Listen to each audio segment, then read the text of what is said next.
Hello and welcome to the Alexandra Wenman Show. My guest today is Mark Craddock, who is Renshi and founder of Ibiza Jujitsu, and happens to be visiting me in fancy London, very cold fancy London. Very cold fancy London today.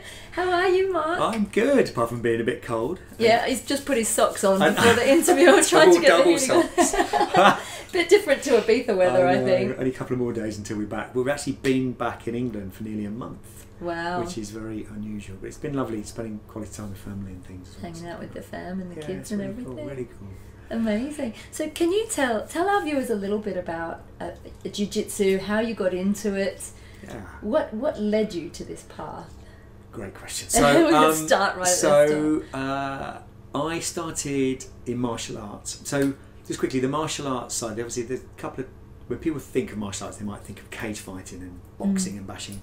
But actually there's obviously the very ancient, more key energy, somewhat spiritual side of martial arts as well, which is where my passion lies. But originally I started when I was nearly 9. I was having very significant problems with bullying. I'm laughing, why don't I talk that?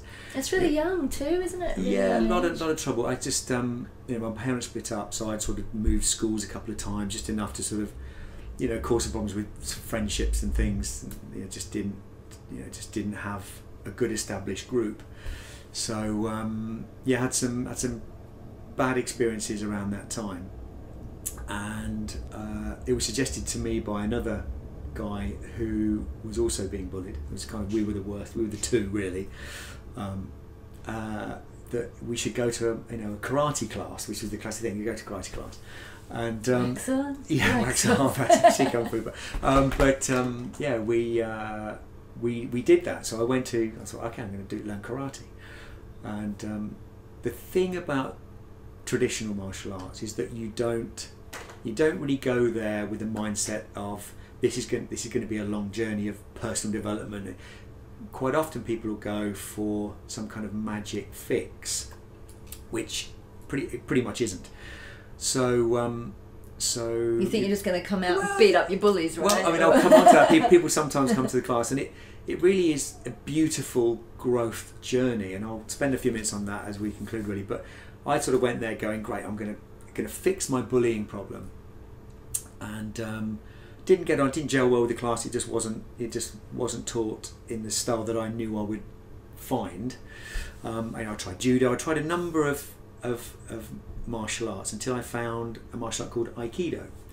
And ki in Aikido is all around the use of energy of others. The concept there is giving in to get your way, and it's a very beautiful traditional Japanese martial art. It comes from Jujutsu, really interesting lineage. I won't go into too much detail now, but really interesting lineage. But it really focuses on non-aggression. It's a very, very defense-only orientated martial art, and I just gel with it. I just fell in love with it. I completely grew up with it, and I sort of focused on that for at least a decade after finding it. When I actually travelled to the US and did some other things, but the key thing to come out of that is it teaches you. As I was growing, it taught me how aggression and conflict never lead to a good result, and really the best way to avoid aggression is to deal with the incoming energy in a non-confrontational way. And it's quite a simple message, but as a developing young lad, it really wasn't. Appreciate the making of me that it became. So it was it was a very lucky and beautiful find. So from then, I moved to the US, did various martial arts, got back into karate a little bit more, did other ones, Kwankido and all sorts of other brilliant martial arts. But when I came back to the UK, I discovered Jujutsu, and that is, they've got the modern styles, you've got Brazilian style, but the ancient style, right from back in Japan, from the samurai times, arguably around the late 9th, 10th, about mid 10th century is when you've got sort of really clear records of it coming along. What I focus on now, and I've done everything, I've sort of worked with cage fighting. I've done those sort of stuff and into club sort of competition style, but that's not where my heart's been. I was very, very blessed to have been introduced by my teacher, who was just an incredible soul at the time. He introduced us to very senior sort of lineage Japanese martial artists that completely blew my mind. I've been doing martial arts at that time. Crikey, that would have been nearly 15 years ago. So I would have been doing it 25 odd years. I reckon you've had some past lives in Japan. Maybe. There's because a lot I have of this Japanese incredible link. connection to the place when I go. I'm overwhelmed with the culture there, and I find it amazing. I've really put a lot of my life into studying this because it's a fascination as much as a hobby and a pastime. It's the true warrior too, isn't it? When you to be able to deal with conflict in a non-conflicting way, in a peaceful way. To me, that's true bravery. That's true courage, isn't it? To not fight, to not seek to clash. I love the way you say that. It really is. It's the essence of true courage, because to be to hold your compassion, I suppose, and to hold your empathy in the face of great aggression. Yeah. It's really healing. And do you know what that is?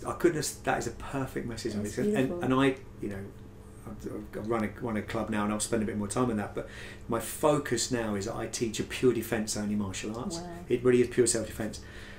But what I've learnt from training in Japan, training Japanese, is that the power that these people have, that the masters have there, it's undescribable. It really is undescribable.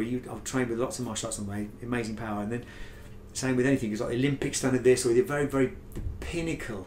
And once you've experienced it and you've felt how the management of energy can have from a human, it's just it's like a completely new chapter in personal development. It really is amazing. So it's completely blew me away. And I would always have to try and attain what I've experienced, but that's a very lofty goal.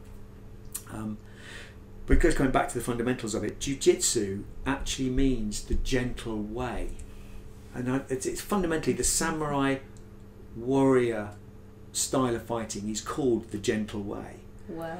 And if you look up Jujutsu and just look it up, it actually means the gentle art, the gentle way. I didn't know that. Yeah, That's so really it's really, so a lot of people have perhaps not misconceptions of how it is. So growing up, because I did the martial arts, what would be a very common occurrence, well, actually not very common, fairly common occurrence, fortunately not very common, is some kind of trouble brewing, my teenage years, and of course it'd be like, oh God, let's sort out. And I made one exception, but when I said somebody being properly picked on, but I would always not have a fight. And remember one of my guys, really big guy in the pub in West London in my early 30s actually, and this guy sat down and sort of said, "You can go, get out of the way," and he looked at me going, "You're going to sort it out, aren't you?" And I'm like, "Oh, sorry mate, we'll do it," whatever. He's sort of swearing at still, and he's like, "What on earth?" So a lot of people can't appreciate, and I think fundamentally it comes down to human beings, as a lot of creatures, beautiful creatures, they're fantastically powerful in many, many ways.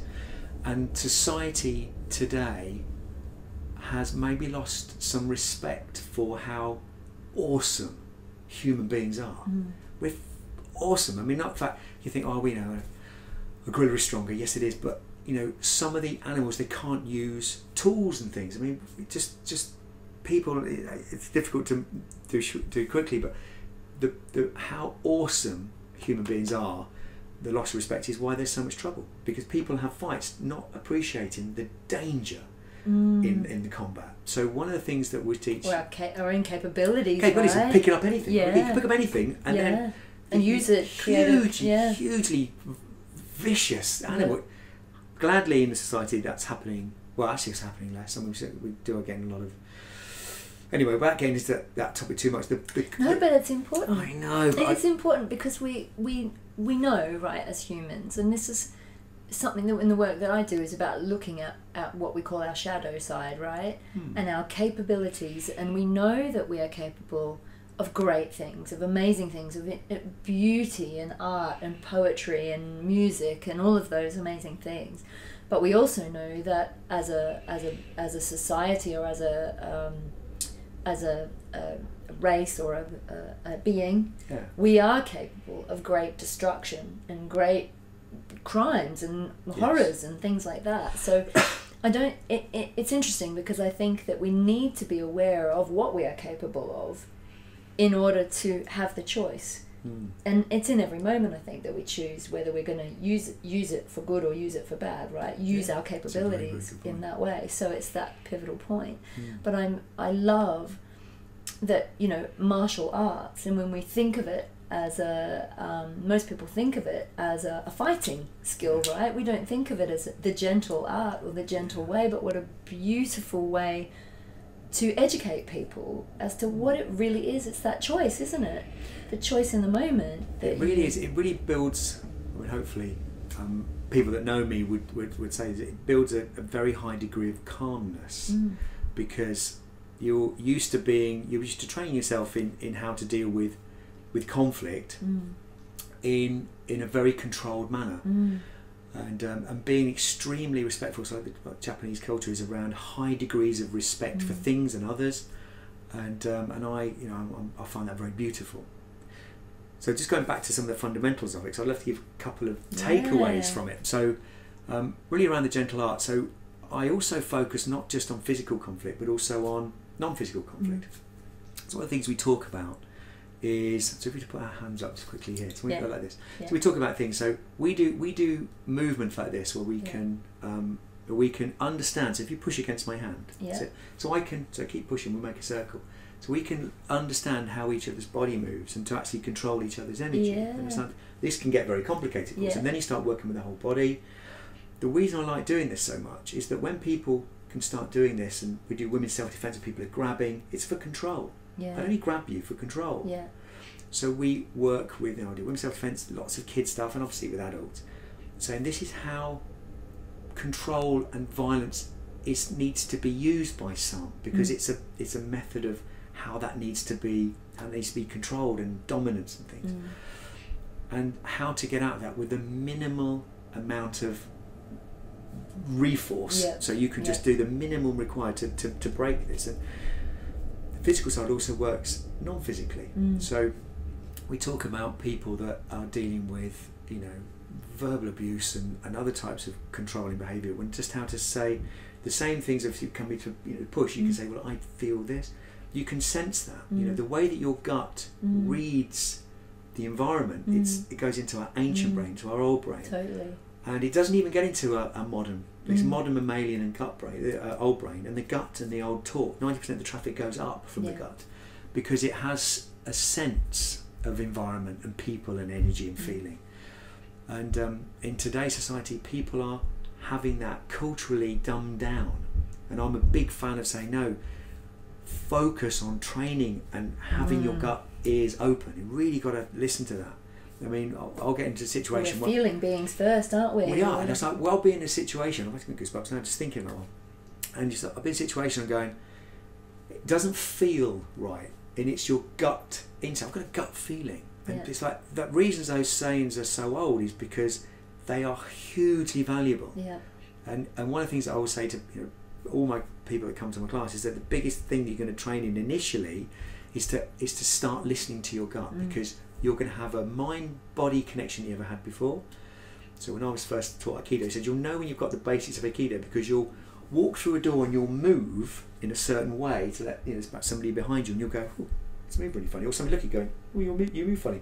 I met somebody walking down the street the other day, and we were going to bump into each other, and we both did a move and went, ah, because your body has a high degree of awareness when you do it. It's really you see lovely. It in the movies, don't you? Yeah, not in a sort of a shelf, but you actually just find it. I teach people how to get people if someone's grabbed you, and then once you've done that, people go to grab you, and you do it without them having to make contact, and it's just that increased awareness. And it's almost intuitive, isn't it? Like second nature. Exactly, you don't even know you're doing it. It's exactly what it is. Wow. So we talk about the modern mammalian. What my limited understanding of how that works is that if you have a brand new, if there was a new type of, a new operating system like a Mac, Windows, you got something new, and you're going, okay, I kind of don't know what I'm doing here. Your brain is incredible at working out something it never does. So it'll try and work out and go, what information. Most people have never been in a fight. So if you go into combat with someone that's experiencing combat, you genuinely have absolutely no chance, because their brain will be working in a mammalian state. So it'll be working around 50 times faster. So it's trying to get natural instinct. So it's all growing of the natural instincts and understanding energy and sensing things that will give you that higher degree. Does that make sense? Yeah, absolutely. So the last thing on that is, is the non-verbal piece. So when some people need to be unpleasant. Whatever's going on in their world, they need to impart sometimes negative energy onto you or others around. And I also teach a lot about the concept of avoidance works mentally as well. So when you feel, not that you want to be aggressive, so if you stop being nasty to me, I'm not going to be nasty to you.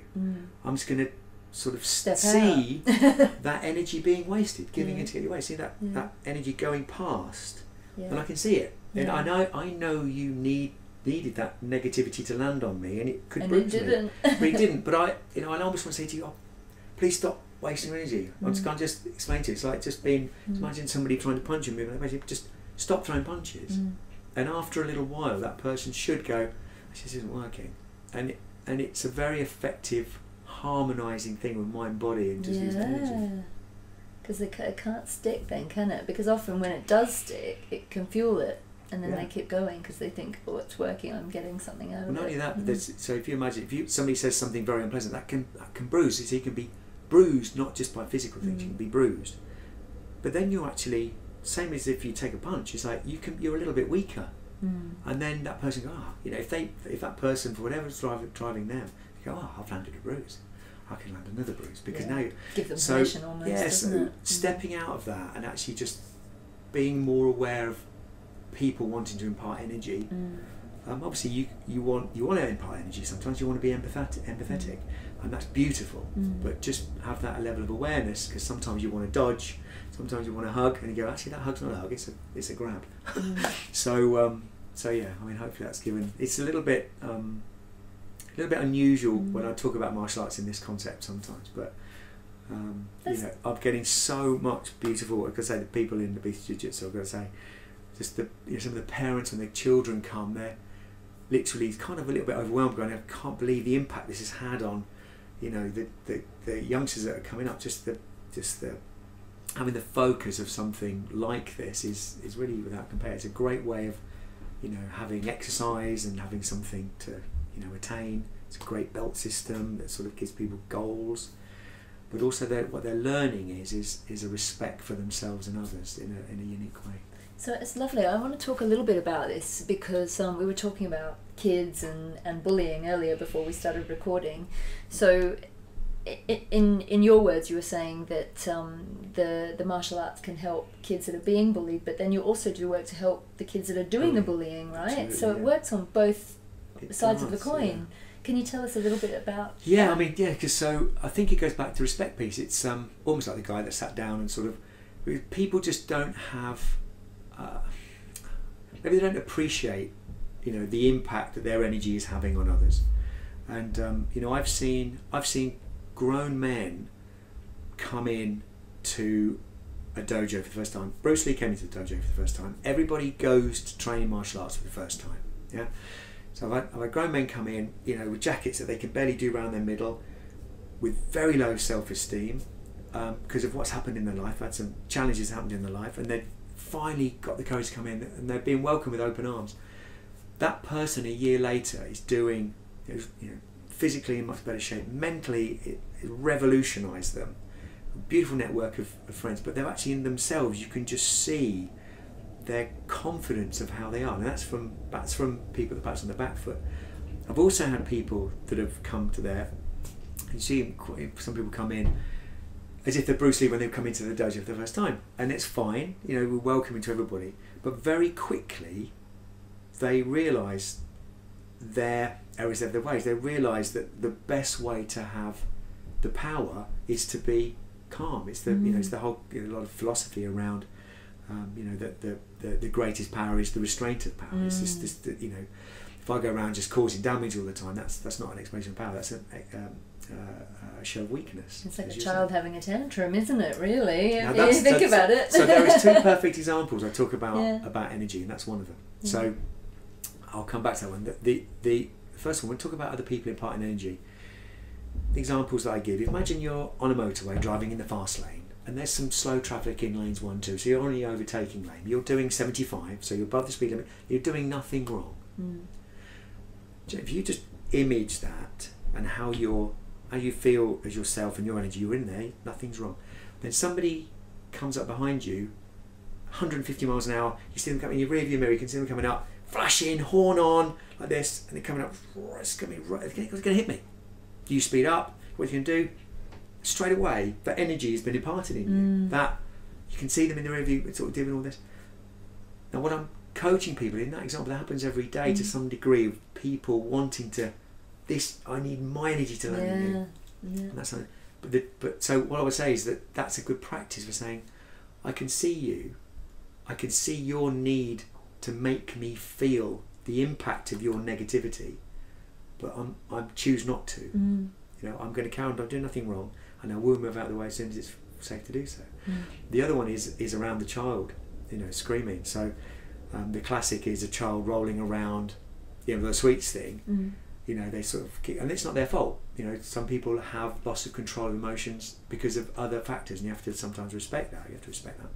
But a child screaming around on the floor, that is energy that's trying to control you. So if every parent said, "Oh, okay, you can have the sweets," then what would be the negative impact of that child? So it's just seeing that energy. I know that you need that energy to land on me to make me do something that isn't right. And it's the martial arts is just learning that, saying I can see that, but it isn't going to land. It's that loving power of saying no, isn't it? Being able to say no with love. Yes. It's like really puts you in your power. Yeah, it's good. Good test of management of energy. Absolutely, I love it. It's brilliant. So what else do you do, Mark? Let's talk a little bit more about because you're so much more than a martial artist and an energy worker. So you've got a depth to you, don't you? Well, I've had some very lucky breaks in the business world as well. So I've done some fun things with business. So I worked over in the US for quite a few years doing some technical. I started off on a technical path. Then I moved into sort of management, and then actually what's called evangelism by Microsoft. I used to run strategy for Microsoft. I was part of the launch of the Xbox Live team, which was really cool, really just fabulous fun. And I came out of that and had my own company, and my own software company, and grew that from sort of 9 people to 70 odd people around the world, and we sold it to the market leader. So I've had some stuff, but the thing about that, so it was very nice and very rewarding, and I enjoyed it. But what taught me is the time rich, time poor, financially rich, financially poor balance. It was something you kind of have this, sort of saying of work-life balance, but there wasn't one. People, it was a phrase that wasn't really deployed. So trying to bring my focus back to where my true passion is around martial arts, but still, as my very good friend said, you don't want to not leverage the knowledge that you've had in the business. So I've always had this business martial arts passion, and it's sort of making now hopefully the passion lead, but still not wasting my business knowledge. Yeah, because I feel like, have you got plans to roll out anything more around this sort of philosophy of martial arts, if you will? I kind of can see you with like... You're the God, I've had that. A few people say this to me. I about, see like a, I don't know, like a YouTube channel or something. Yeah, if you haven't already started, it's like, and maybe even a book or something. I don't know, but I would love to do that. Yeah. I would love to. Like, a friend of mine said you really should think about doing the TED Talk style things, and that sort of stuff. Yes. And I would. Yeah, I'd love to do that. I think you should, because the philosophy of it, I think, is. I mean, when you think about it, it's all about it's living life in harmony and balance and bringing equilibrium, isn't it? And even you talking about the work-life balance, I was like, oh, I can see how that the martial art philosophy comes into that, right? And the movement of energy and the flow of energy and opening to, you know, moving it from one state to another. It's kind of like an alchemy if you think about it. Cool, actually, I like that. Yeah. One thing I have just started doing is working with events. So, you know, classic corporate events, you sometimes get the classic, I'm going to climb a tree and I'm going to fall over, you're going to catch me. I think that's kind of been done. So I'm actually working with one human resources team, actually saying, look, we want to get people up to doing certain things. We're going to give them a black belt in sort of personal development. So sort of bringing in the philosophy of how to sort of do some personal development things. A lot of people don't do enough personal development. A lot of people don't take enough exercise because maybe, you know, going to the gym isn't interesting, or they don't like running, whatever it is. Then some people need a spark of interest, and working with energy. If I sort of go back to some of the more energy style martial arts, the more Aikido style, is that it's totally non-confrontational. You're literally, we train as flowing water. It's actually a style of training where you're just working with each other. You can feel, that's what we were doing, you can just feel the person's energy and just moving each other around, and it's fantastic. So that whole idea of building a program to say, look, do these things, we're going to work with you, have events, and every day for one of the hours of the day we're going to do a couple of half-hour sessions where you can do some key energy exercises. You actually do. So there's some really lovely, where you've got water and sort of energy literally firing out of your arms, how it feels to you. We do a lot of sort of stance work and how that focus on self. I do meditation, still mind meditation. We touched on that earlier when we were just talking. But the still mind meditation, Mushin no Shin, is something that I find really, really beautiful. So how to focus your mind so you have no thoughts firing at all in your mind. You can just bring yourself to a stillness, but also to sort of focus time into a moment. So obviously back from the samurai conflict times, you need to have nothing else in your mind in the point where you are going to need to potentially defend yourself or others. And we bring in the same into the business world, where we sort of say, look, there's so many distractions. How can you just have a little technique for yourself and actually just focus right now? I need to think about this for itself. Let's make sure my mind's clear and I'm going to address this. It's beautiful. Yeah, it's so far-reaching. It's not, it's not just about in those moments where you need to defend yourself. It's a whole life philosophy, right? You use it. Actually, it's a bit of a sort of thing I'm saying. It's valuable for everyday life. Every single thing. Yeah, it really is. And it does. And what's so lovely is that over all these years, so many people have actually come to me for whatever, whatever is in their life, thinking, I'm going to give this a try. And the fall-off rate is there. So people come because they have expectations that aren't there. But the people that last a few weeks and go, actually, this is really quite interesting, they get the bug. The impact of their life is just so beautiful. The people that I've trained and over the years, I mean, they're just, and you've got such a special gift almost to have been shown martial arts and fall in love with it and grown with it, and it's never too late to start. Never too late. I know. Really, yeah, you're getting me wanting to. Okay, really cool. Just for people watching, what sort of advice would you give people who might be going through a situation where they're being bullied? Because obviously you've come from that, right? You know firsthand what that's like. Yeah. One thing I'll say is that being bullied is reach out. It's not something that you want to hold energy in yourself. I think there are other sorts of groups and activities, but I think there's huge value in doing a traditional style martial arts. The empowerment that it gives, as well as actually genuine skills, is great. Now, I have to balance that by saying you won't go and become Bruce Lee. But you might. You never know. No, so I think it is a beautifully empowering thing to do. It really is. but just don't build false confidence. But it's a beautifully empowering thing to do. The other thing that I would say is that it teaches you to look at what's happening in a fresh way. It's about this energy. So people are bullying because maybe they're a victim of something else, or they've had an experience, and they need to impart the energy. So bullying, as it was for me, is that I kind of took it. And it's different to being taken it and standing up to it in a confrontational way. They might even sense the fact that you're not taking it, but you can stop that energy landing and bruising just by some of the techniques of energy avoidance, which you'll get from martial arts. And I think that's fundamentally is that ultimately, I say it's almost too simple to say you do have the choice about the energy lands and damages. It can be more tricky than that, but to learn some skills to be able to make that effective. And not to give it power, I suppose, isn't it? Yeah, I mean, it's not to give it power over you. I mean, it's a way where you have to maybe accept the fact that the bullier is possibly a victim. That isn't always the case. Some people are just not very nice. But yeah, it's empowering for you to have this knowledge that you appreciate that energy is coming. It's coming for you, and to be empowered to say, will it land or will it not land?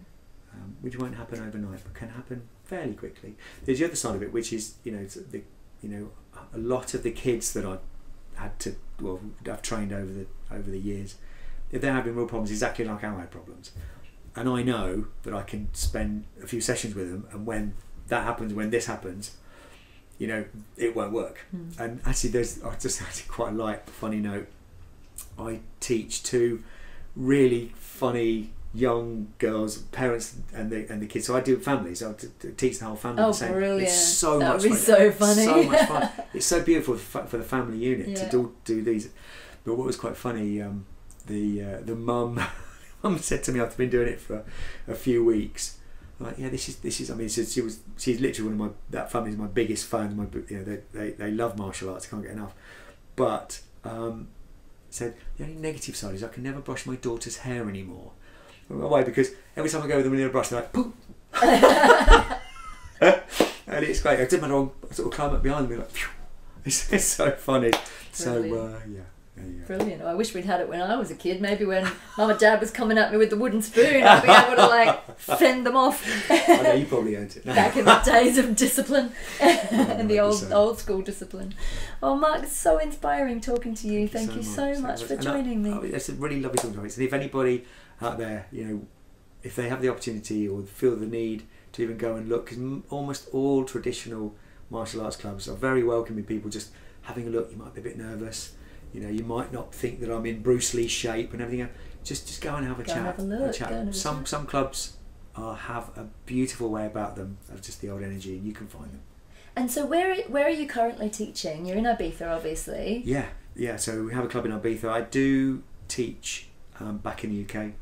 So I've got private clients that I sort of they have sessions with them here and there. Don't have a full-time club in London, so it's all one-to-ones, and in Ibiza. So if anybody wants a holiday or wants a one-to-one session in London or in the UK, if everybody wants to come to Ibiza, I'm over there all the time. Wonderful. And just for our viewers, what's your website? How can they find you? They can find me. Instagram is probably the best way. Instagram. Hashtag Ibiza Jujutsu, Jujutsu. I'm on Facebook, Ibiza Jujutsu as well. Yeah. And the website, which is going under renovations, is markcraddock.com, markcraddock.com. Brilliant. And I'll share all the links below, so all the info about Mark and how you can get in touch will be below there. And if you have any other videos or anything you've done, I can share those out with the viewers as well. Yeah, there's quite a few on Instagram actually. Brilliant. I do have a fledgling YouTube channel, so I've got a few videos. Yes, this is. Okay. I think this is where it's at. I think you need to do more of this. Yeah, I will actually. Yeah. But I've been putting them all on Instagram. I need to put them also on YouTube. That's just my admin thing. Well, it's the social media channels, honey. There's I so know, many. It's a I've been minefield. focused on one. I've just been focused on Instagram. No, but I did a digital marketing course yesterday, and she actually said it's best to focus your energy on one or two mainly, like do an 80-20 split or something. Choose your favourite.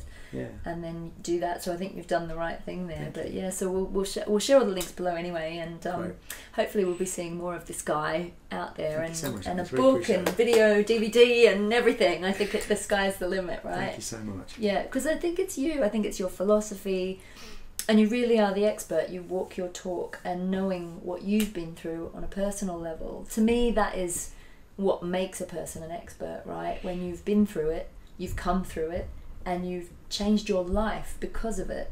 That's massive transformation, and that is hugely inspiring. And so it's absolute honour to have you on the show. It's such a pleasure. Oh, so glad. Thank you, darling. Oh, bless you. And for those of you watching, thank you so much for joining us. Bye bye.